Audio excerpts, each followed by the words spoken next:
Hello everyone, I am Simone and welcome to my channel.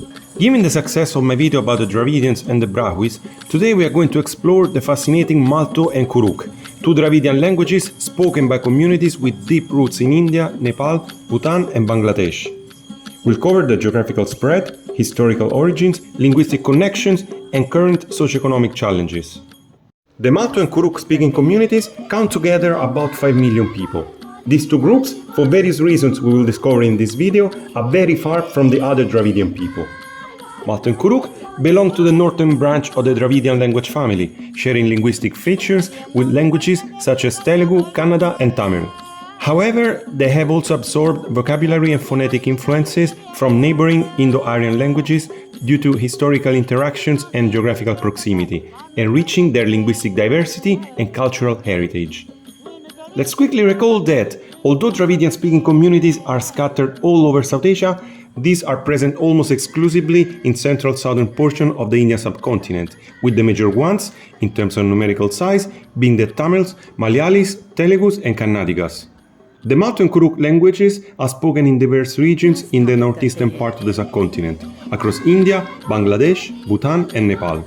In India, Kurukh-speaking communities, also known as Oraon, are mainly concentrated in Jharkhand. The Malto-speaking communities, known as Paharia, are found in the Santhal Parganas region of Jharkhand, as well as parts of West Bengal, Bihar and Orissa. Here, they are officially recognized as scheduled tribes, which grants them certain constitutional protections and benefits. In Nepal, the Kurukh community resides mostly in the eastern regions, particularly in Japa, Morang and Sunsari districts. In Bangladesh, small populations of these communities can be found in the northwestern regions, particularly in the Rajshahi and Rangpur divisions.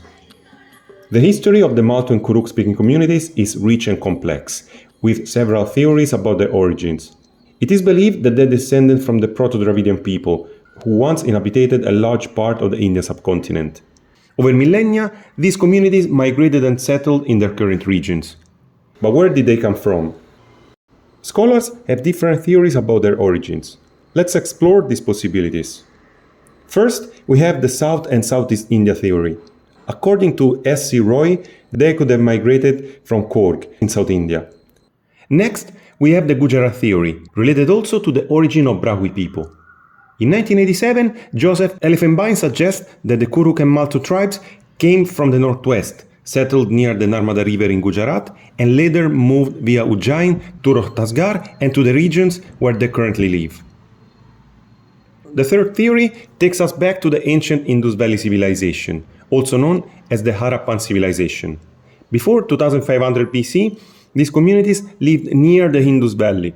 Due to consistent floods, diseases and attacks by Aryans in their push southwards, they were forced to migrate around 2500 BC. As we have seen, there might be a strong connection with the Brahwis, the Dravidian-speaking community in Pakistan. Linguistic studies suggest that this connection indicates an ancient Dravidian presence that extended across a broader region before the Aryan migrations here. Malto and Kurukh have ancient roots deeply embedded in their cultural fabric of their respective communities. As described before, Malto-speaking people historically inhabited the hilly regions of the present-day Jharkhand, West Bengal and Orissa in India, where they have developed their unique linguistic and cultural traditions amidst interactions with neighboring Indo-Aryan and Austroasiatic communities.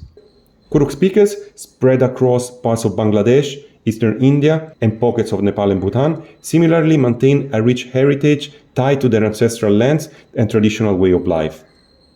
Both the communities are predominantly agrarian, relying on subsistence farming, forestry and traditional handicrafts for livelihoods.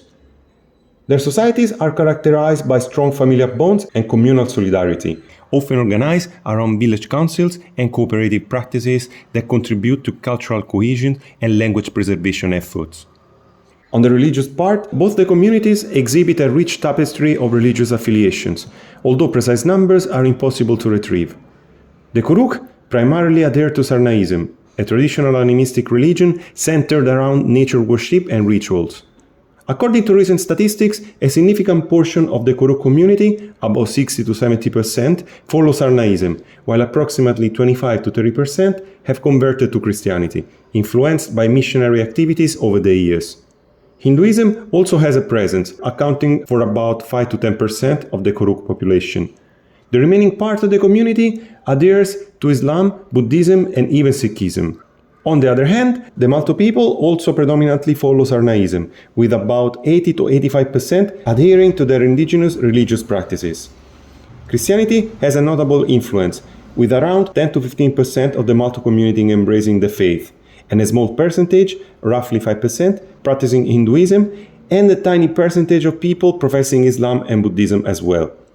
These religious affiliations reflect the cultural and spiritual diversity within the Malto and Kurukh communities.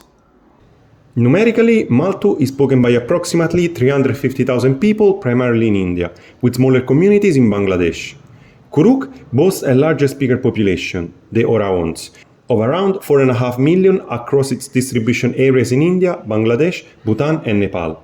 Not all the Oraons, however, speak Kurukh.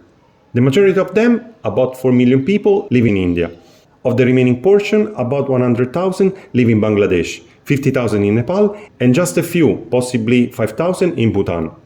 Despite facing pressures from dominant regional languages and urbanization trends, both languages remain integral to the daily lives and cultural expressions of the speakers, particularly in rural settings where traditions are upheld and maintain a distinct cultural presence. Both Malto and Kurukh speaking communities often experience socio-economic marginalization, exacerbated by geographical isolation, limited access to education and healthcare facilities. Efforts by governmental agencies, NGOs, and community-driven initiatives aim to address these challenges by promoting literacy and sustainable development while fostering pride in linguistic and cultural heritage, especially in India where, as said before, they are officially recognized as scheduled tribes, which grants them certain constitutional cultural protections and affirmative actions benefits. In Bangladesh, Bhutan, and Nepal, while these languages are not officially recognized at the national level, grassroots efforts and academic research contribute to their documentation. Here, the Dravidian-speaking communities face similar issues, compounded by their small population size and lack of political representation. Let's now briefly analyze Malto and Kurukh under a linguistic point of view. Malto and Kurukh belong to the northern branch of the Dravidian language family, sharing linguistic features with languages such as Telugu, Kannada, and Tamil. However, they have also absorbed vocabulary and phonetic influences from neighboring Indo-Aryan languages due to their historical interaction and geographical proximity, enriching their linguistic diversity and cultural heritage.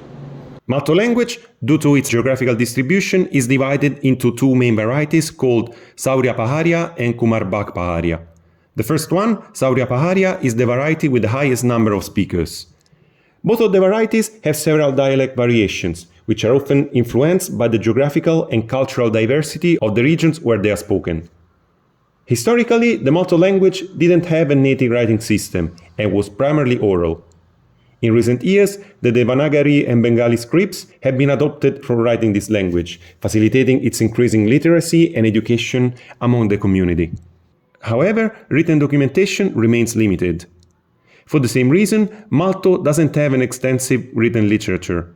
Oral traditions, including folklore, songs, and stories, are the primary mediums of cultural expression, and must be noted that efforts are being made to transcribe and preserve these oral traditions. Let's now talk about the Kurukh language. Like Malto, also Kurukh is divided into two main varieties, the first of which is called Oraon. It is the one with the highest number of speakers, and it is also the one around which Kurukh language has been standardized. The other variety is called Kisan. Both of them also have several dialects, primarily influenced by regional variations. These dialects are mutually intelligible, with differences mainly in pronunciation and certain lexical items. Kurukh has traditionally been written in various scripts, including Devanagari, widely used especially in educational context, and Roman script, occasionally used particularly by Christian communities. It is also worth noting the existence of two indigenous alphabets called Kurukh Banna and Tolong Siki, both designed about 40 years ago to represent the sounds of the language, for the writing of which, as we've seen, Devanagari was mainly used with numerous limitations. Kurukh has a growing body of written literature, including religious text, folklore, poetry, and educational materials. There is a rich oral tradition that has been increasingly documented in written form. Malto and Kurukh share some lexical and grammatical similarities with other northern Dravidian languages, including Brahui. However, mutual intelligibility with other Dravidian languages, such as Tamil, Telugu, or Kannada, is limited due to significant differences in vocabulary and phonology, reflecting their distinct evolutionary path. In conclusion, the Malto and Kurukh communities are an integral part of the rich tapestry of India's tribal heritage, as well as those of Bangladesh, Nepal, and Bhutan. Understanding their history, languages, and current challenges not only enriches our knowledge of the Dravidian people, but also underscores the importance of preserving these unique cultures. I hope this video has given you a deeper insight into Malto and Kurukh communities. Don't forget to like, share, and subscribe to my channel for more fascinating explorations into India's diverse cultural landscapes. Thank you for watching.